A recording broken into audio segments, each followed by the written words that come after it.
Tuesday Tseng'Art Zikizol Konja good vibe Mac Flash Mapsari Yo Mangasaba ko mandray Vanira na bishay Shira Zangi diba chilagi Tuza kanginuna kita na zevelanchi Labisha chingindi Shizaray kaminganchi Na shire pira chi Panguni tuk chira chi Ipila chi Mundila chi Ita kusela chi Yo kasina ita gaundani diraki Chushunta panjigin mangaza piraki Fachari na raf chila sinipitaki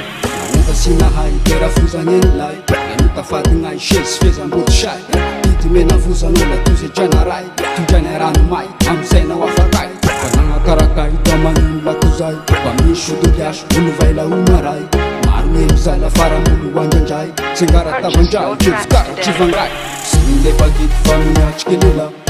Uti mituk simangala pangala Makaputi mangunjai sanangatala Ikupunja spinja batu ban pangaza Chukalua shula ganandar basta Padunya burte na mailononda basta Sinula ulit Tseng'Art soja Ngangara para na pagay Sinule kaja China tumetezali Blik njek pip blik lasha penemi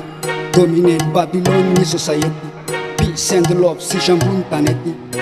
Chupa hidden bantag ambiance Sapis ngaf nis chak ngambulance Andi andan ngas tanazar violence Maro ras vitang ifanoda bon chance Tseng'Art layon na peace combat Shuma pesa fesa my conduct Laga den sol like wood non stop Maka kyal dem push why not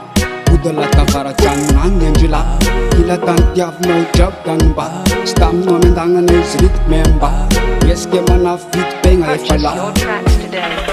Uba sinaha Kera fuza nyenlai Inuta fatingai Shes feza mbutshai Iti mena fuza nola Tuesday Tseng'Art Tujane ranu mai Amsena wafakai Pananga karakai Damanin lakuzai Pamishu dugyash Uluvai la umarai Marumim zala faramulu wanjanjai Tseng'Art tabanjai Yufkara chivangai Yes I Akuzange Tuesday Tseng'Art Tuja good vibe Mac Fly